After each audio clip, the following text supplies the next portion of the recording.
Justin, it seems you were right earlier about your speculation that Siya Kolisi had popped off from the hotel to go and fetch his father and his brother. Tell us more about that development. Yeah, absolutely. And just as we had completed our live crossing, he had, just pulled up and, as we had spoken about, just, very much a family man, Siya Kolisi. And, since his rise, and his developments, in his success in his life, he's taken it upon himself to take in his brother and his sister and look after them, just as his grandmother had looked after him. So, his brother will be joining the bus, it seems, in the festivities as they go along the route. But fans also have slowly but surely start coming through, and Port Elizabeth, as you mentioned in your headlines, is living up to its name. It's pretty windy out here. The rain seems to have abated somewhat, but very windy, but excited fans definitely have rocked up as well. Lots of people obviously coming out to see the captain today, not to take away from the rest of the box squad. There are also three other local Eastern Cape Tonians, if I can call the province that, people from the Eastern Cape in the box squad. Coach Rassie Erasmus also hailing from the Eastern Cape. What are we expecting from fans today?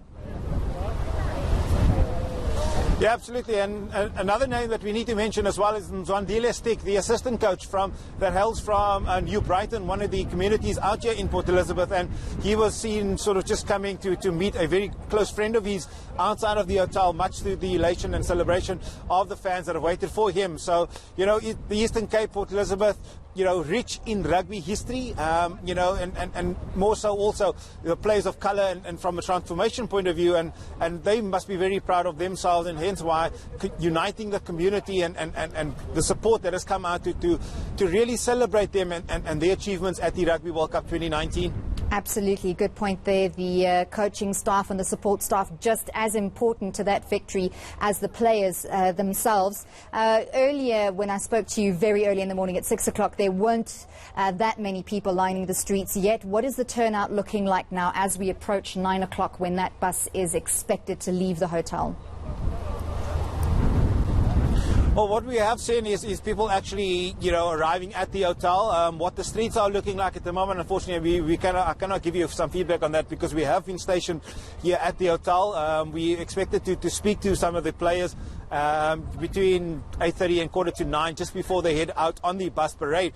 But fans have come out here dressed very warmly, in the hope that they get to see some of the heroes, at least get onto the bus. The bus, as it's stationed behind me, is right in front of the entrance, and hopefully the fans can get a glimpse of these players as they get into the bus. The refreshments have been loaded for the bus, as we've seen in the other cities so far. The players need to be hydrated during this tour. They're quite excited and cheering and jumping around and dancing, and I think hydration is a big part of that. So yes, the fans are out, and let's hope that the weather and the wind has not deterred these fans from lining the streets as they make their way through to Wolfson Park, to Stadium, to Zwede, to the Nelson Mandela Peace Park, as well as Nelson Mandela Bay Stadium, and then ending off at the Port Elizabeth International Airport.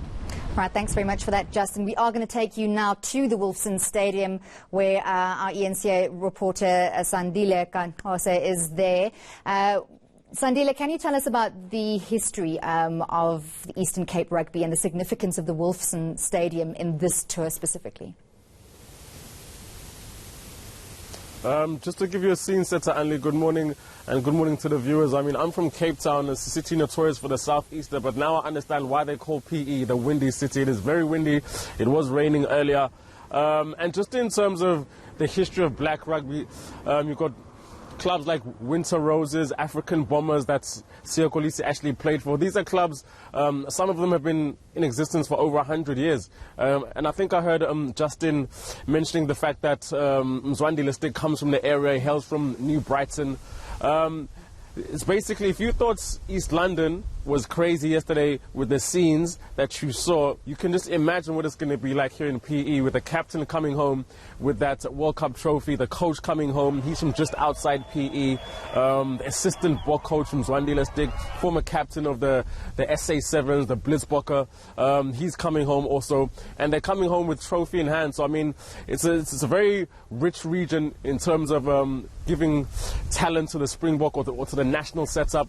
Lots of players have come out of this area and gone on to bigger things. And usually if you come out of places like PE and East London, you have to go and ply your trade with the Sharks or down at Western Province just to get that next level of recognition. But it is definitely one of the bedrocks of South African rugby, and a very important one in terms of transformation. You could probably guess that maybe 75% or 80% of all African players that have played for the Springboks and that generally play at Super Rugby level come from areas like this, PE, down in East London, the border region in general. And that was the historical stance, or the historical standpoint of Eastern Cape rugby. Nowadays, you're seeing black kids and African kids come out from all sorts of areas, from Mpumalanga, down in Cape Town, from Durban. But traditionally, African players, if you take it back just 10, 15 years, even cricket came out of the Eastern Cape.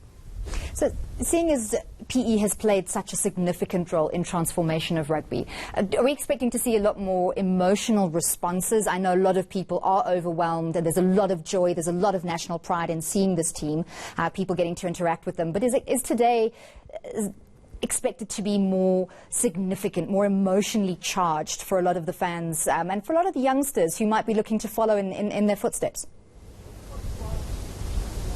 I don't think it's going to be more emotionally charged than it was yesterday, or even in Johannesburg or Pretoria. You probably might see more people, seeing as the captain and the coach actually come from this area, so you'll probably see more numbers than you did yesterday, if that's even possible. I'm not too sure it is.